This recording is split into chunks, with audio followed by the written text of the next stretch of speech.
All right, well, I'm going to go ahead and get us started. My name's Hannah Matson, and I work in the Alumni office at Albion. Thank you all for joining our 9th episode in the Albion web series. It has been so fun to have a wide range of activities together, but this month has been our presidential tour. So our last event was with celebrating President Maury Ditzler, and we have the honor of welcoming our incoming president, Dr. Matthew Johnson, and his partner, Dr. Shannon O'Neill, today. So we're very excited, but I know a lot of you are new to the web series now. So I want to point out that a couple things. One, we are recording this so that if people weren't able to make it tonight, they can watch it. Two, I am going to mute you all now so that we can hear people clearly. But if you have something to say, feel free to pull up the chat by moving your cursor and clicking on chat and type away. We'd love to hear from you there. And you can even press reactions and applaud someone or give a thumbs up if you want to confirm. And it only stays for like 5 seconds. You're not committing too much. So the last thing I have to do is to welcome my co-host for the evening, Mike Wallace. Mike is a colleague in institutional advancement, and he actually first became connected to Albion because his father-in-law grew up here. He grew up in a house right across the street from what was called the Parker Inn, but we now know as Munger Place. So thanks so much, Mike, for being here, and I'm going to hand it over to you. Great. Well, welcome everybody. This is my first web series. I shouldn't probably admit that, but I'm just delighted to be with you all this evening, and delighted to be with Dr. Johnson and Dr. O'Neill. If you did the brief homework that was required, which was just to read the agenda for the evening, our whole point of the conversation tonight is to hear from Dr. Johnson and Dr. O'Neill about why they chose to come to Albion, and why they chose to come now.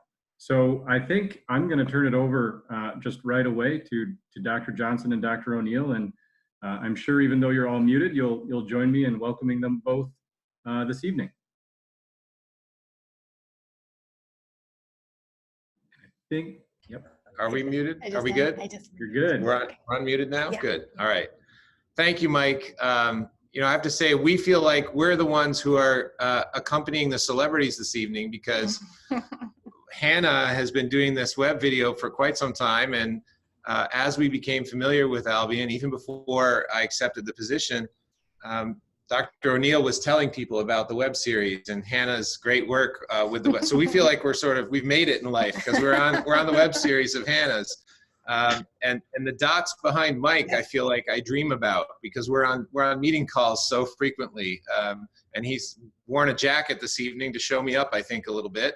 But we're really psyched to be here this evening, and hope to get to know you all a little bit, and for you to get to know us all a little bit. We came to Albion because we were looking for a small town and a small college and a community that we could become a part of. My kids are junior in college and about to be a first-year student in college, so we had an empty nest and thought, well, it's time for us to go have an adventure too. And after 5 years at Brown, we were looking around for just the kind of place that Albion is. I know for me, two of the things that were very important were the bedrock in diversity that Maury laid during his time here. And the second was his opening of faculty to a new level of experiential education that asks students to take the liberal arts out into the world and make a difference. And I know that Dr. O'Neill was excited about coming here too. Yeah, I was excited about coming back to the Midwest. I'm originally from Minnesota, and I was looking at a place where we could continue to do work together, and a place where we could become part of a community. And I really got the sense throughout the process that Albion and Albion the community are one and the same, and that was really exciting to us.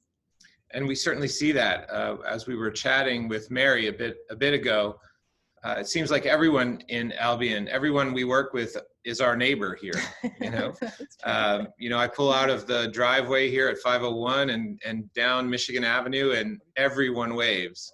And they wave with a knowing wave, even though I don't know them yet. It's just the way of Albion we've come to know and really love it here. So that's why we're here.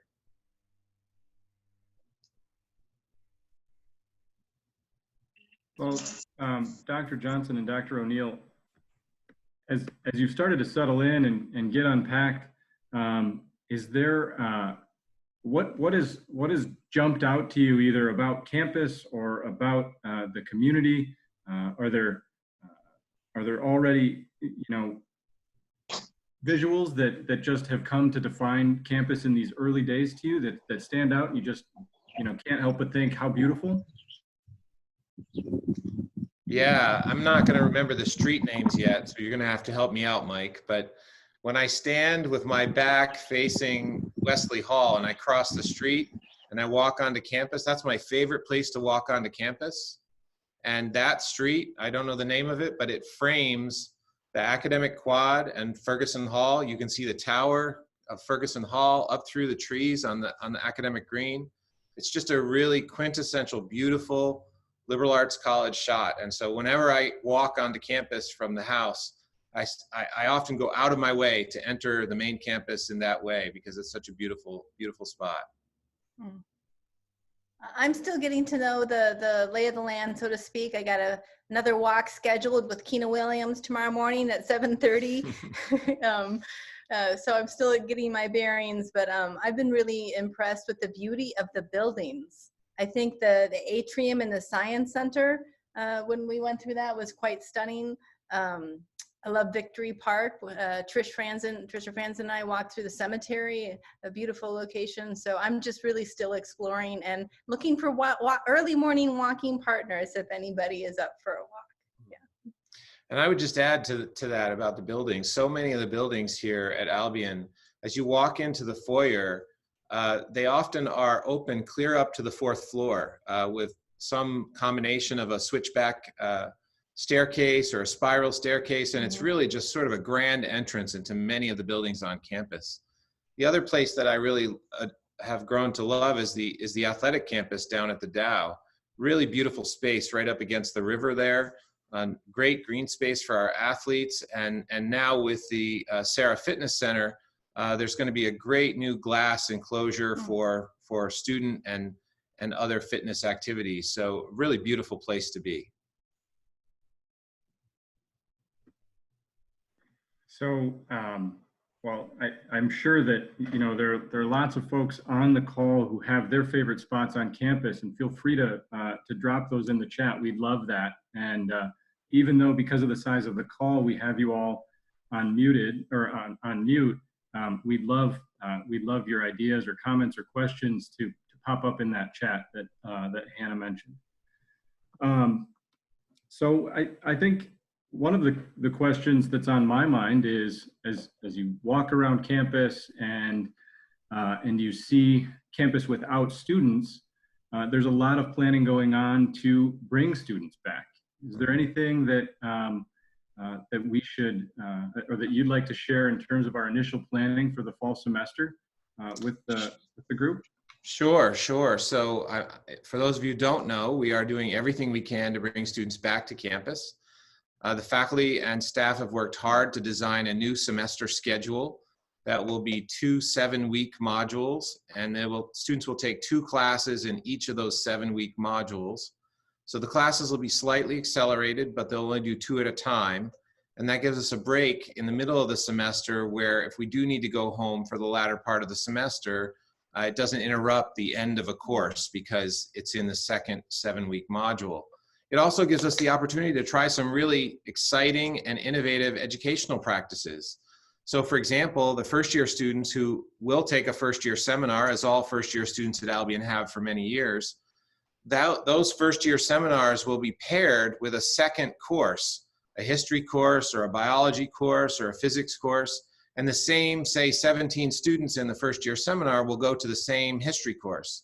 So it becomes a learning community where they're taking the same 2 classes together. This is a pretty well-established, high-quality learning practice that has been used elsewhere, and it'll be the first time we've used it really intensively here at Albion. We're excited to see what it brings to us. But from a health and safety perspective, what it allows is that we reduce the number of contacts students have to have. First, because they're not in 4 classes at any one time, they're only in 2. And second, because in the 2 classes they're in it with the same 17 students. And what you might not know is that students outside the classroom travel in packs. They travel in groups. They pretty much don't circulate outside those groups when they're outside the classroom as much as they do inside the classroom. So by limiting the number of classes and limiting the number of contacts they have across classes, we're actually doing a really good public health measure to keep people safe. We're also going to have a testing regime. We don't have the full scope of that yet, but it'll look something like testing every 14 days to make sure that we catch any infection early. And we have housing that's set aside for quarantine and a relationship with the local hospital to make sure that we can take care of anyone who gets sick. We're buying lots of personal protective equipment for students, and soon you'll be able to, if you would like, purchase a mask for yourself that has an Albion logo on it. And we'll be handing those out to all students when they come back. And finally, we'll have some new rules for students and some new training for students. They'll have to do a public health training online before they come back to campus. It's a 7-module training, which helps them understand the public health principles behind some of the measures that we're taking and prepares them to be as safe as possible when they come back to campus. There's, of course, a whole bunch of other things we're doing, like plastic shields in certain places, making sure all of the exterior doors at the ground floor can open with a button instead of having to hold on to the handle, and a variety of other measures we're taking. We're doing everything we can to bring back students because we know being on campus and in those beautiful spaces we just talked about is what an Albion education is all about. So, so actually, a question just popped up, and I'll get to that one in just a second, but I want to switch now. So we talked a little bit about campus, but one of the things I know I read about you, and I imagine many of the folks on the call read about you in your introductory materials, was that you've spent a great deal of your professional career creating connections between communities. So in that same way, what sticks out to you about campus? What has stuck out to you in these first early weeks about the community, and how do you see that partnership continuing to develop? Mm-hmm. Mm-hmm. Yeah, I mean, that was a real attraction point for us, for both of us. We both have been involved in our communities for a long time and building bridges between our institutions and their local communities. Dr. O'Neill was the founding director of a women's center on a campus for 10 years and built a pretty large partnership with the local breast cancer organizing institution, and also built some partnerships around prevention and responses to domestic violence. And as you said, Mike, my career has been about building all kinds of partnerships with communities, and Dr. Ditzler certainly laid a good foundation for us to keep doing that here. And you know, we've seen so many community people already. Just last night, we had the elders of the African American community over to the house. They were sitting in the backyard with us, 15 or 16 folks, some of whom I'm sure the people on the call know, Hazel and Mayola and others. And we had a great conversation about the ways in which the college and the community have at times worked really well together and at times not so well together. And their role was to come and say they're here to help. And my role is to say I'm here to build more connections. And that's what we're going to do.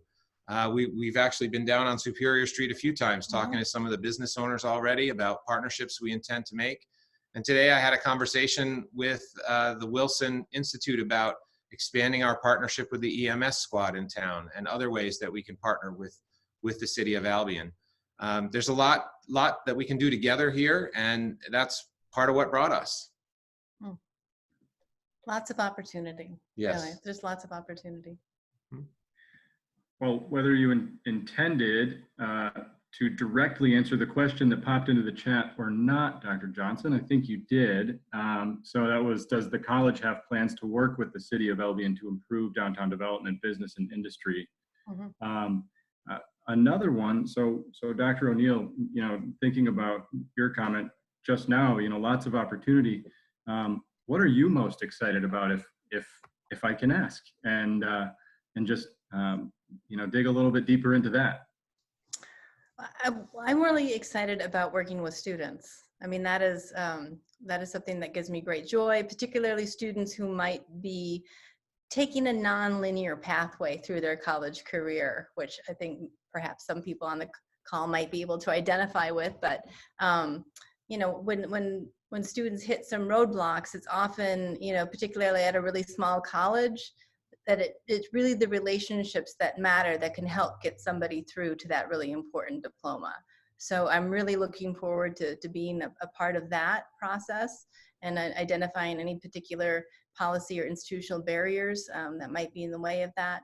I'm excited to work with, I know some women's groups. I know Mayola has a wonderful women's philanthropy group that works in town. So I'm looking forward to getting involved in the community. But I'm really looking forward really to seeing how I can make an impact, because that what brings me most joy is really making a difference in the lives of students. She's changed every institution she's ever worked for in the positive. Well, in the chat, I see at least one, you know, enthusiastic yes, and thank you, Dr. O'Neill. So awesome. Yeah, one of the things that I've done at Brown is really reach out to students who left the college without their degree, with a few remaining credits, and have been able to get students across the stage who had left the institution, you know, 5-10 years ago, and really deserve their degrees. So. And sometimes they had to leave to take care of a sibling or to take care of an ailing parent. And while Albion is at a much smaller scale with a much higher touch, there probably are a few folks like that in the Albion, not quite yet alumni group, and I'm sure she'll find them and help us prevent that from happening for other students along the way, making sure we catch those students who get into that spot and help them finish their degree. Awesome. So I said there was at least one. Now I've seen several others, Dr. O'Neill. There, you know, you have a team of supporters behind you on this initiative. Let's see. I saw a question about enrollment. Is there anything we should know about how enrollment's looking for the fall? Yeah, enrollment is looking superb at the current moment. Of course, I'm going to knock on some wood right away to make sure it stays there. And I shouldn't have knocked because that made the dog bark. See, we are doing excellent. We are today. We had our 578th deposit. 578 deposits on hand. We're on track to have an incoming class of 600. Which will be the largest incoming class in a very long time. Again, fingers crossed, I won't knock, but fingers crossed that the melt doesn't catch up to us. So far, we see no indication that melt, which is what we call it when students deposit and then decide not to come, is any different than it would be in any other year, which is pretty surprising, and a real testament to our admission staff who have done an incredible job, really an incredible job of engaging prospective students virtually in new ways that they never had before. You know, we were talking about the beauty of the campus. It's kind of hard to convey that over a Zoom call, but they have figured out ways to do it, right? And it's also hard to convey over a Zoom call the warmth and supportiveness of our faculty and staff, but they've figured out a way to do it. And we will have a phenomenal incoming class in just a few short months that we have to plan for. So you mentioned the warmth and strength and how welcoming the faculty and staff are. There was also a question about what alumni can do to help the college, in addition, not excluding, but also in addition to recruiting students. So also the warmth of the alumni that are behind us. But what can folks on this call do in addition to continuing to encourage folks to attend? Yeah, that's a great question, Mike. You know, we are always looking for alumni to engage in a variety of activities that the Advancement Office offers. We're collecting names always for mentors and for internship opportunities. More than ever, many of our students need mentors because they may not have people in their close-in family lives who have the same kind of professional experiences that you all could offer for them to be mentored about career opportunities beyond. Many of our students are first generation like I was. When I went off to college, there was no one in my family who had gotten a college degree before. I didn't necessarily know how to tie a tie. That's not why I'm not wearing one tonight, but so those kinds of simple mentoring conversations about how to have your first interview, how to think about a job search, what your resume might look like. Do I want to have a job in a city or in a country setting? Those kinds of mentoring conversations are really important. So alumni can and often do play really important roles in that regard. And then I would say also, you probably received a mailing recently that we have started a Healthy Campus Fund to help us with providing the masks and providing a little bit of extra financial support to those students who come back to us and perhaps have had a parent who's lost a job because of COVID, or who needs just a little bit of extra money to get the books this semester, or maybe needs help with that airline ticket or the train ticket. And we want to be able to step into that gap. It's not a scholarship. It's just that little bit of extra that facilitates a student to come back and be successful in these hard times. And so that's another way they can help.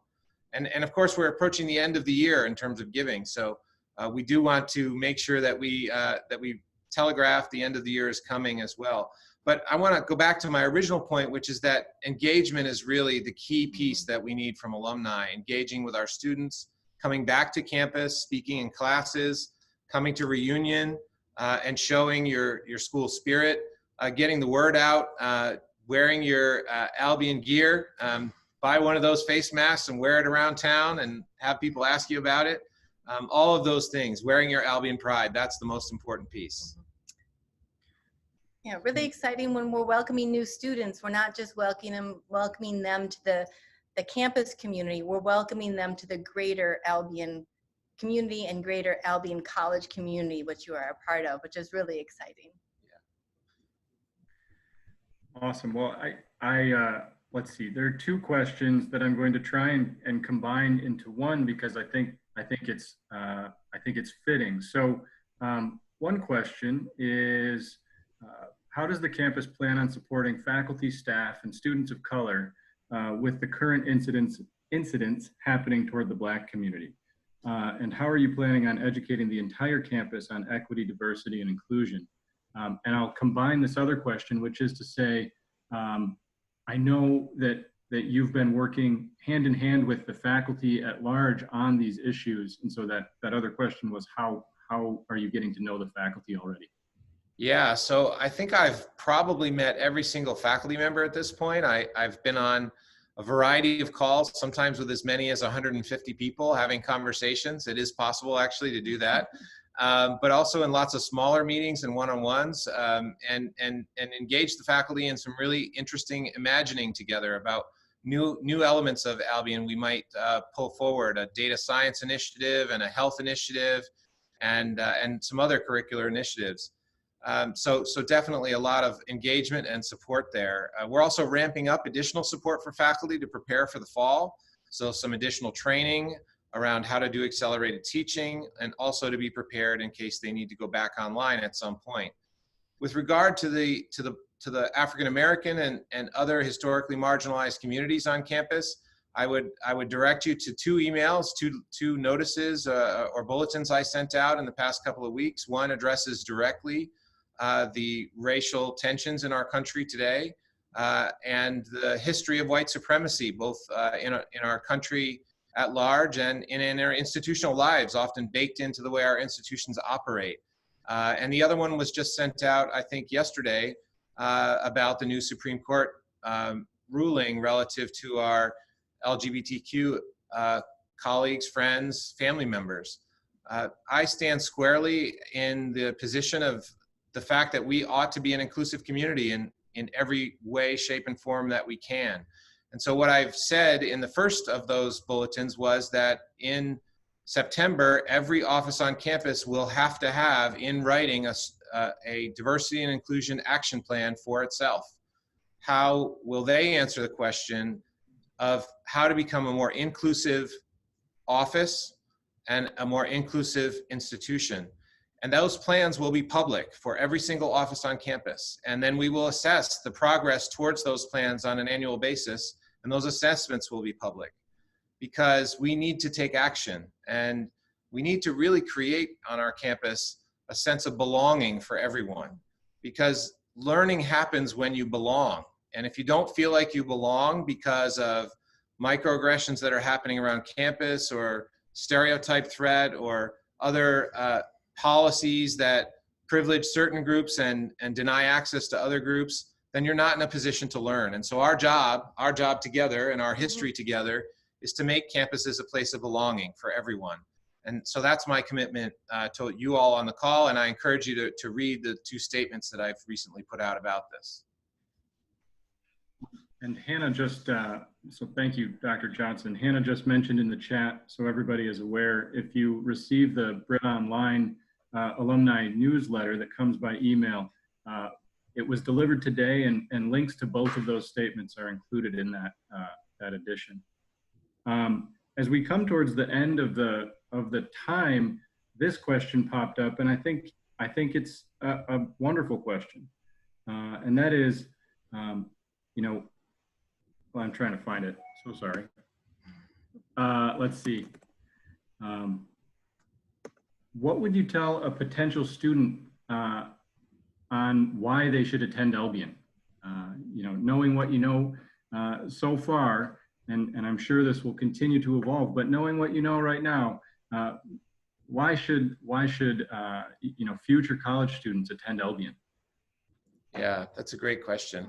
I think it's twofold. I think because at Albion, they matter as individuals. They're not a number. They will build relationships like you all have with faculty and friends and staff across a lifetime, coaches, teammates, and others. So you matter here at Albion. You're a person. We want to know who you are in all of your beautiful splendor and all of your foibles. That's what we are as a community. The second piece of it is, we know that if you come to Albion, you will do things that matter. You will make a difference in the world. And this generation more than ever is looking for the tools to address the challenging problems that we face, from racial relations to climate change, from international destabilization to inequality and refugees and the spread of infectious disease. This generation more than ever is coming into college saying, I want to make a difference. And if you come to Albion because you matter, we know you're going to live a life that matters. Awesome. Well, you know, I've seen a couple questions pop up about sports, and so even though we're coming to we're coming to the end of our evening, are there some plans about sports for the fall, other events on campus, you know, homecoming, etc., which is a wonderful weekend for alumni? So we will have a season. We've been working with the other presidents in the conference to make sure that we can have a season. Our season will have enough competitions in it to qualify us for championships. And most of the schools in our conference will not compete outside our conference to make sure that we're being as safe as possible. So that's sort of the short-term answer about athletics in the fall. The long-term answer starts with the wonderful news today that I received of a donor who provided the funding so that we're going to be able to triple the size of our marching band with new uniforms and new instruments, and it got us dreaming and thinking about, you know, all the wonderful things we can do to bring in high school marching bands and do perhaps a pageant of the bands in the summertime with all of our local high schools, and maybe start the marching band up here at the President's House at 501 and march across campus and down Superior Street and onto the state football stadium. So we're definitely doing some big things. I also last week authorized the beginning of plans to start a wrestling team, men's and women's, as well as work towards a women's bowling league team and an esports team. So we're thinking about new sports and also doing some planning around facilities, but I'm not going to go there quite yet because we want to get some more of the plans done and think about where we can add some new facilities and improve some of the facilities we already have. Well, a lot there, and I think I know that when we do wrap this evening up, we're going to flip the script and ask everybody on the call to to share some of their favorite thoughts about Albion. But before we do that, do you have any final thoughts you want to share with the group this evening? I can't wait till we can meet people in person. It is nice to see people on the screen. And I'm glad that we're able to do some socializing outdoors. We've been able to have people out on the back patio, which has been lovely. But I am anxious to meet you all in person and to welcome you all back to campus and to 501. So that's what I'm looking forward to. Yeah, we're looking forward to the first big alumni party we can have on campus and hear about the stories. We've already heard so many wonderful stories from alumni, and we want to start capturing them more diligently so that we can share them out with the world and show just how unique an Albion education is. So we're really eager to meet you and hear those stories and harvest them and share them with the world. And I think that's a great segue, and I'll hand it back to Hannah. But in terms of hearing those stories, I think we hope to start that even in the virtual setting in a couple of weeks. So Hannah? Definitely. So Dr. Johnson has graciously offered to be on our next web series as well, except this time we're going to flip the script, and we want to know, and he wants to know, what you love about Albion. Why do you love Albion? And so we're actually asking you, starting tonight, if you would consider sending an email to webseries@albion.edu answering that question. And I know so many of you have stories and reflections, and those memories make up the history of Albion. And so as we determine where we're going from here, it's so important to hear the knowledge and the memories you have here. So we would love for you to send those, and we're going to make them accessible to Dr. Johnson. So I'm going to put this information in the chat. Please do send your stories. I'm going to share one right now, just a very small story, and I don't even have all the details to the story yet, but I know it's real because I saw the picture, right? And if you saw the picture, then it's got to be real. Many of you will know the movie Schindler's List, right? I see a lot of heads nodding. Schindler's List. Yep. Well, what you may not know is that until very recently, as in a few years ago, we did not know where Schindler's factory was.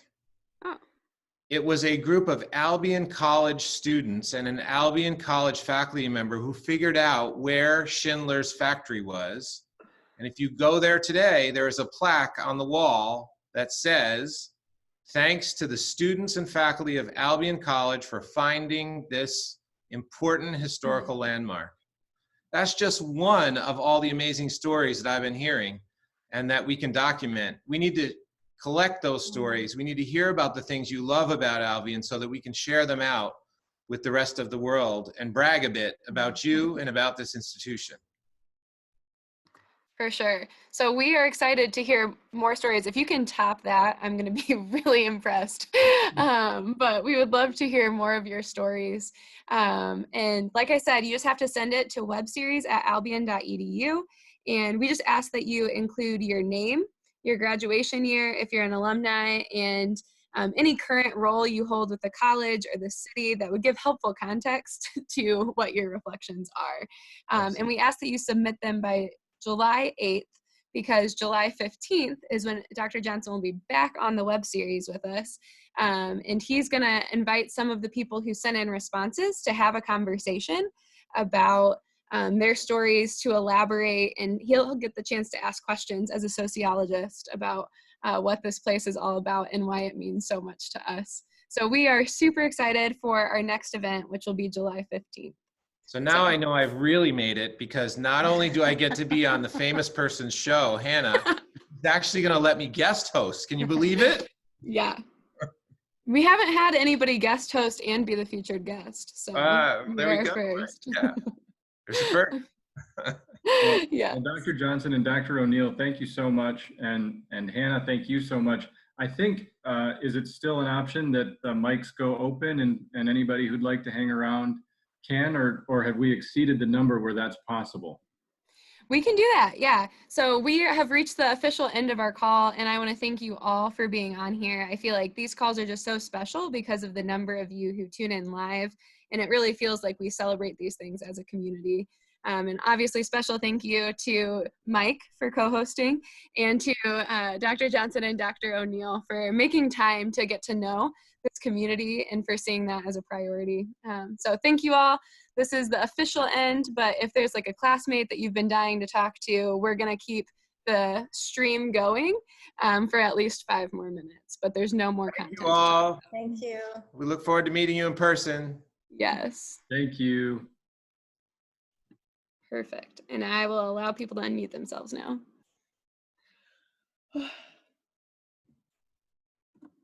Just in case you're trying to find the unmute button, if you wiggle your cursor around, there's a little option in the bottom left that will give you that option. Great point.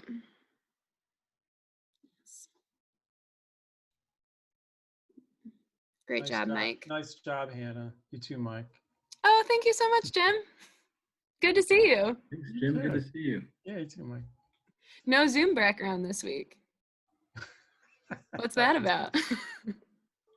Shaking it up, you know. Yeah. I've mentioned to Amy that the alumni board is really impressive with their Zoom background. Hi, Amy. How are you? Hi, Callie. I miss you. Miss your hugs.